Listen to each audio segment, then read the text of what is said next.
Hello everyone, আশা করি সবাই ভালো আছেন। আমিও ভালো আছি। তো অনেক চিন্তা ভাবনা করলাম যে কোথায় যাওয়া যায়। তো হঠাৎ করে বাসার থেকে বের হইলাম। বের হওয়ার সাথে সাথে এখান থেকে গেলাম বাবুবাজারে। বাবুবাজারে দেখি ব্রিজে প্রচুর জ্যাম। তো চিন্তা ভাবনা করলাম কিভাবে ঢাকা যাওয়া যায়। তো বর্তমানে যে পরিস্থিতি, যে আমাদের দেশে যারা ট্রাফিকের কাজ করতেছে, তো খুবই ভালো কাজ করতেছে। তো বাবুবাজার এই যে ব্রিজের উপর দিয়ে সবসময় জ্যাম থাকে। তো আজকের একটু জ্যামটা বেশি ছিল। তো সেই কারণে আর বাবুবাজার ব্রিজটা যাওয়া হলো না। তো সেখান থেকে নেমে নিচে আসলাম। নিচে এসে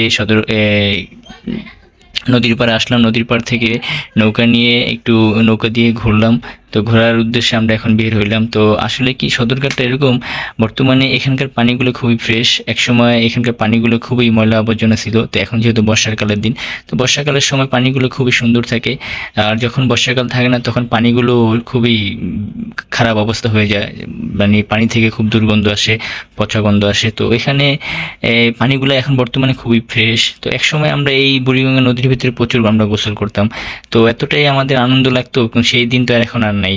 তো যখন আমরা খেলাধুলা এখানে করতাম, খেলাধুলা করার পরে আমরা এখানে আসতাম, এসে গোসল করে তারপর বাসায় চলে যেতাম বন্ধু বান্ধব সবাই একসাথে।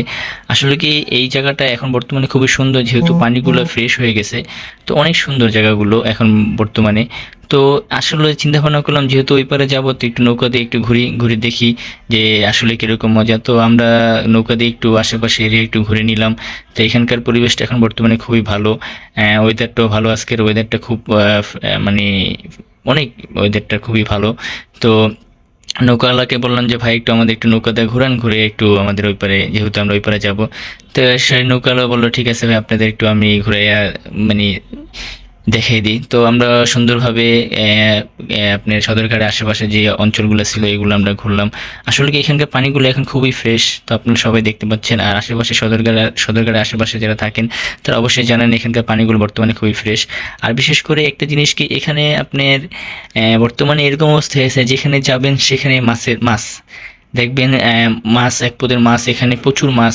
মানে আপনি চাইলে হাত দা ধরতে পারবেন, এরকম অবস্থা। তো আসলে কি আমরা সচরাচর সবাই মনে করি এগুলা মাছ। আমি প্রথমে অবাক হয়ে গেছি, এত মাছ কিভাবে এখানে আসলো। আসলে কি এগুলা মাছের মতনই, কিন্তু এটাকে অন্যরকম, অন্য ধরনের একটা মাছ বলে। যেহেতু সচরাচর এখানকার আশেপাশে যারা থাকেন সবাই এই মাছের সম্বন্ধে জানেন। এটাকে বলা হয় সাক্ষর মাছ। তো মাছটা বলতে কি, এই মাছটা খাওয়া হয় না, কিন্তু এটা সব মানে আমাদের আমরা এই মাছটা সচরাচর একুরিয়ামে পালি। তো সেই ক্ষেত্রে দেখা যায় এটা কিভাবে জানি এই নদীতে চলে আসে, আসার পরে এরকম ভাবে বা ডিম দেয়। ডিম দেওয়ার পরে এরকম বাচ্চা হয়ে যায় যে এই নদীর থেকে, পানির থেকে বর্তমানে মাছের সংখ্যা বেশি। তো এত মাছ হয়েছে যে আপনি যেখানে যাবেন আর আশেপাশে সাইডে দেখবেন মাছ আর মাছ লাফালাফি করতেছে। তো আমি একবার চেষ্টা করলাম যে মাছটা হাতটা ধরি, কিন্তু ধরতে পারলাম না। খুবই কষ্টকর জিনিস এটা ধরা। তো নৌকাওয়ালাকে বললাম যে ভাই আরেকটু বেশি করে ঘুরান। তো সেও আমাদের একটু ঘুরাইলো, আমাদের একটু ভালো লাগলো। বিশেষ করে আরেকটা জিনিস ভালো লাগছে, যে বর্তমানে এখানে আমরা গেলাম, যাওয়ার পরে যেখানে যে ঘাট ভাড়াটা দিতে হয় এটা দিতে হলো না, আমরা এদিক থেকে বেঁচে গেলাম। যে আগের সময় একটু এখানকার লোকজন একটু চাঁদাবাজি করতো নৌকার ঘাটে, আপাতত এটা নাই। তো এদিক দিয়ে আমরা একটু কিছু সেভ হলো, আমাদের টাকাটাও বেঁচে গেল। তো নৌকাওয়ালাকে বললাম যে ভাই বর্তমানে অবস্থা কিরকম। সে বললো ভাই বর্তমানে তো আগে যেমন টাকাটা দিতে হইতো, এখন আর সেই টাকাটা দিতে হয় না, একটু ভাড়াও স্যাক্রিফাইস হয়েছে। তা আমি বললাম যে আলহামদুলিল্লাহ, তো আমাদের জন্য একটু ভালো হয়েছে, আমাদের টাকা বেঁচে যাবে।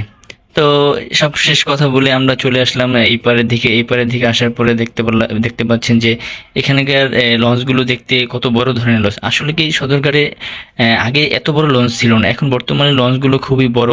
যেহেতু আগে ছোট ছোট লঞ্চ ছিল, কিন্তু এখন বর্তমানে লঞ্চ, যেগুলো লঞ্চ মানে নতুন আসে, সেগুলো বড় বড় লঞ্চ আছে, ছোট কোনো লঞ্চ আসে না। আর বিশেষ করে এখন সচরাচর গাড়ির রোড হয়ে গেছে। একসময় দেখা যায় বাংলাদেশের অনেক অঞ্চলের মানুষ এখান থেকে লঞ্চ দিয়ে যেত, কিন্তু এখন সচরাচর সবাই গাড়ি ইউজ করে। যেহেতু লঞ্চ এখন আগের থেকে কম, লঞ্চ অনেক লাইনের লঞ্চ বন্ধ হয়ে গেছে।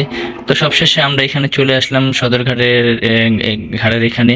তো আপনারা দেখতে পাচ্ছেন এখানকার কত ধরনের নৌকা। আসলে কি এই নৌকাগুলোতে এমন লোক আছে অনেক বছর ধরে এই নৌকাগুলো এখানে চালায়। তো তো নৌকাগুলো আহ, এই নৌকাগুলো আমাদের অতীত ধরে রাখছে, যেহেতু সচরাচর এই নৌকাগুলো সব জায়গায় পাওয়া যায় না। তো সদরঘাটে আসলে আপনি দেখতে পারবেন হাজারে হাজারে নৌকা এখানে। তো বিশেষ করে আমরা পুরোটাই ঘুরলাম, ঘোরার পরে আমাদের একটু ভালো লাগলো। আর আমরা চলে আসলাম এখানের নদীর পাড়ে। তো আপনারা দেখতে পাচ্ছেন যে আসলে জায়গাগুলো খুবই এখন বর্তমানে সুন্দর। আসলে কি একসময় আপনি যখন বর্ষার দিন চলে যাবে তখন এখানকার পরিবেশটা একটু নোংরা টাইপের হয়ে যায়, কিন্তু এখন বর্তমানে পরিবেশটা খুবই ভালো। যেহেতু এখানে এখন বর্তমানে বর্ষা সিজনে পানিটা খুব ফ্রেশ থাকে, এই জন্য মনে করেন এখন পরিবেশটা খুব ভালো। আর আজকের যে আমরা এখানে আসলাম, আসার পরে আমরা অনেক কিছু বুঝতে পারলাম। যেহেতু কি আমরা এই পারে আসছি, আসার পরে এখানে একটা ঘাট থাকে দেখতে পাচ্ছেন, এই ঘাটটা কিন্তু এখন আপাতত নেই। এখানে আমাদের ছাত্র আন্দোলন যারা করছে আমার ভাই ও বোনেরা কিন্তু এটা অলরেডি এটা বন্ধ করে দিছে। তো এখানকারও আমাদের টাকা বেঁচে গেল। তো আমরা এদিক দিয়েও আমাদের টাকা সেভ হয়ে গেল। এখন দেখা যায়, যদি ভিডিওটা ভালো লাগে অবশ্যই ভিডিওটা বেশি বেশি শেয়ার করে সবাইকে দেখার সুযোগ করে দিবেন। আজকে এই পর্যন্ত, সবাই ভালো থাকবেন।